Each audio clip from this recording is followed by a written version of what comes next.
So today I will be sharing my opinion about the classes in Diablo Immortal when it comes to PvE. This is a requested video. A lot of you guys been asking me to share my opinion about how each class is doing right now in PvE. And honestly, before we start, I would highly recommend everyone play whichever class you like the best. When it comes to PvE, it doesn't matter all that much. Unless you are trying to seek a maximum amount of damage, then certain classes will perform better compared to some other classes. But overall, most of the classes in PvE is performing really good. Either speed farm, dungeon farm, raids, all the activities that we have in PvE, every single class is going to be fine, unless, like I said, you are trying to seek a class that does the maximum amount of damage.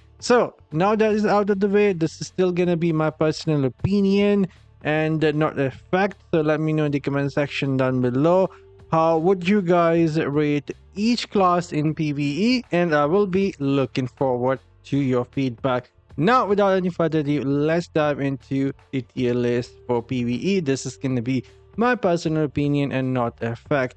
And as I mentioned a couple of times already, some classes will be performing better than the other when it comes to doing the maximum amount of damage. And we are starting with the top damage class. In my opinion, that is going to be the Crusader. Crusader is right now really strong class when it comes to the single target damage, AoE damage, speed farming. Overall, a beast of a class, not that hard to build up. Once you gather some proper 1-star and 2-star legendary gem with a combination of few 5-star gem, this class is gonna give you a ton of damage in PvE, either speed farming, open world, dungeon raids, whatever you want to do.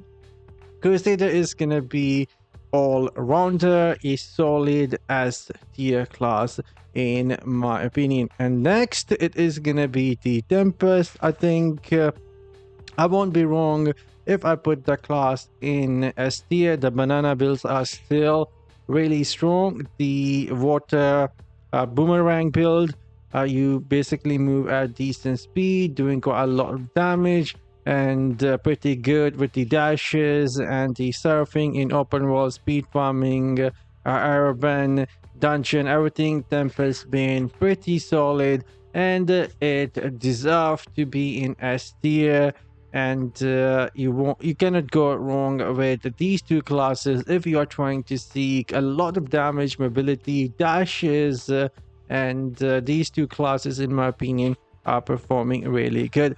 Next, it is gonna be the Demon Hunter. Now, Demon Hunter is gonna be pretty solid class, but they are somewhat still stuck with the strafe build, and in open world you need to gather quite a lot of magic attributes to increase or get to that maximum 70% movement speed. So speed farming for a Demon Hunter isn't that great, but when it comes to the damage, if you put some proper gems together and maximize your damage through reforged magic attributes, then Demon Hunter is gonna be pretty solid class, and I would put it in A tier for PvE. But for the speed farming, it isn't gonna be the fastest class, but still you can somewhat get 50%, 60% movement speed if you gather some magic attributes and try and stack up some movement speed sources. Next, it is gonna be the Barbarian. Barbarian has quite a lot of different builds for PvE. You can go with hammer build, you can go with the whirlwind, quite a lot of builds, but the variety is there, and a pretty solid class overall.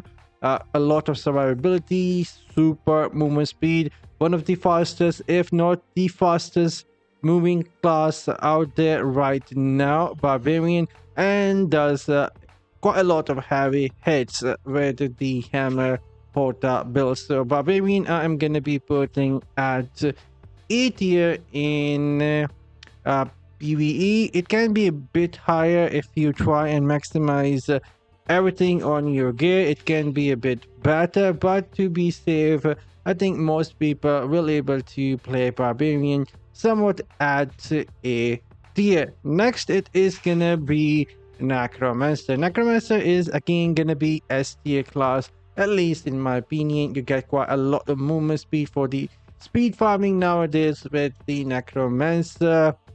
And you guys recently, well, the Necromancer recently got the mount. Lorat UK already put out a build for that. Pretty fun build. You can go check him out. There is gonna be something on your screen, so if you are looking for Necromancer, go check out Lorat UK. He has been putting out some really solid build guys for Necromancer, and I would highly recommend you guys go check him out. And I think I won't be wrong when I say when it comes to PvE, a lot of varieties with the build for the Necromancer. Either you want to combine some skills that work for you, or you can go complete summons and let them do lazy farm, AFK farm, or basically stay back and let them kill everyone, or you can just summon some stuff and kill everything yourself. A lot of variety for the Necromancer, and easily it is going to be the S tier class and can do quite a lot of single target damage as well, while we are putting it in the S tier. Next, it is going to be the Wizard. Now, Wizard can do quite a lot of damage if you are prepared to destroy your fingers.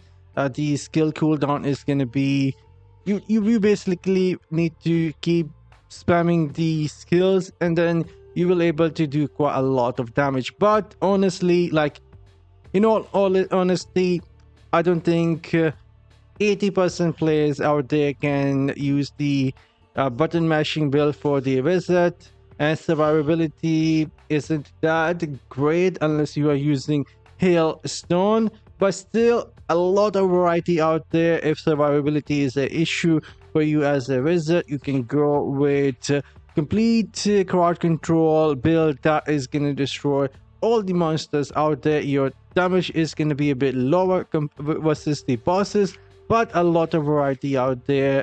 Lightning build, fire build, disintegrate build, like a lot of builds out there right now for the Wizard, and easily a tier in my opinion. Lacks a bit of single target damage if you are not button mashing, but if you are button mashing, then it is going to be S tier in my opinion. But if you don't like button mashing, we're going to put it at the A tier. Then it is going to be Monk. Monk is pretty strong in PvE, but I have not seen many monks play, honestly. So just to be safe, I would say this class is going to be B plus at the moment, somewhat like this. And I could be wrong, actually. I could be wrong. Helicopter build are there still doing quite a lot of damage, but CC support is there. A lot of different build for the monk is there, but overall, a lot of people prefer to play Tempest instead of a monk. And so right now I'm gonna put monk in the B tier. And now we are left with our last class, that is gonna be the Blood Knight. Blood Knight has a lot of survivability in PvE, but I have not seen anyone doing like a ton of damage. Maybe you can try and get your damage closer to maybe Demon Hunter. I think you can, but still lacking some essences that can make the class a bit better. So I would say B plus for the Blood Knight. I could be wrong here. I could be wrong. It has been a while. I have played the Blood Knight, so I could be wrong here, but this is how I am gonna rank each class in PvE. But again, like I said, you can go play whatever class you like in PvE. It doesn't matter all that much. All of them is gonna pretty much give you a lot of fun, and you will able to do every single content that the game has to offer in PvE. And PvP is another thing. Maybe in the upcoming days I will be doing an updated version of the PvP, but that tier list is gonna look a lot different and it will not be like this. But anyhow, let me know in the comment section down below how would you guys rate these classes differently in PvE. I know I'm not an expert here, so I would love to read your feedback. But for now, I'm signing off. See you on the next one. You guys have a great day. Later.